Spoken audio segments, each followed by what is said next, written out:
Родителите на загинатите од трагедијата во Кочанина јавија кривична пријава за лажно сведочење за шанкерот Дејан Манасиев, кој трагичната вечер бил во Пулс и според нив на денешното судско рочиште го променил исказот. Манасиев, како што посочи до обвинителството, дал различни одговори за тоа дали критичната вечер била заклучена задната врата на дискотеката, колку противпожарни апарати имало во објектот, но и временскиот период кога собственикот на дискотеката Дејан Јованов Деко бил во Пулс. По сведочењето Манасиев додаде дека не видел кој активирал пиротехниката за која, како што кажа, доаѓал човек од Скопје кој ја поставувал. Не видов кој ја внел и кој ја активирал пиротехниката. На претходните настани во кои се користела пиротехника доаѓаше човек од Скопје со бела коса кој ја поставуваше. Критичната вечер тој човек не беше присутен во Пулс. Видов противпожарни апарати, еден во ходникот, друг во билетарницата, а веројатно имало уште еден на друго место.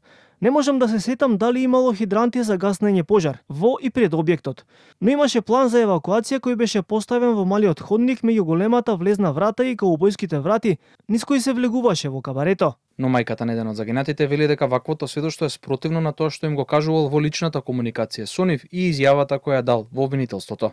Дејан, сега јавно ти се обраќам, пошто знам дека ова ќе го гледаш. Дејан, 7 твои колеги, другари, ти загинаа. За кого лажеш, ке те молам? За кого? За твојот газа Деколи? Дека плафонот не бил спуштен.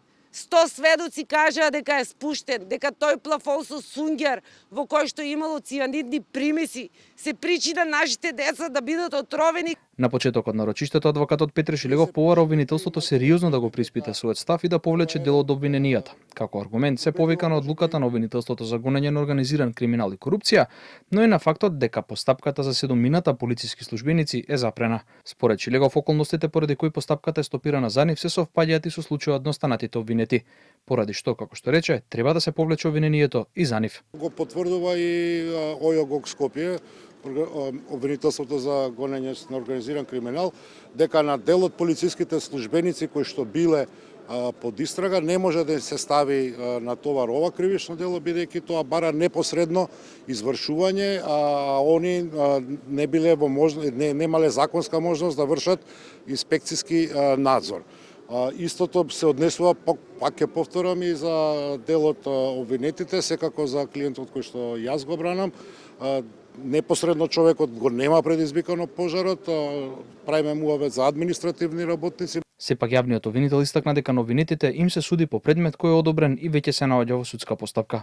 Обвинителниот акт, напоменувам, не опфаќа полициски службеници, а јавното обвинителство за нив опфаќа исти дела. Денеска во судницата сме по одобрен и стапен во сила обвинителен акт. Јавното обвинителство ги нема овие одлуки на ОЈОГ и со тоа нема увид дали се таму наведени оштетени лица и причините за штета.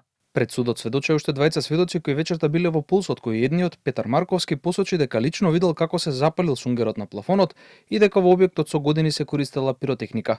Следното рочиште за случајот е закажано за вчетврток.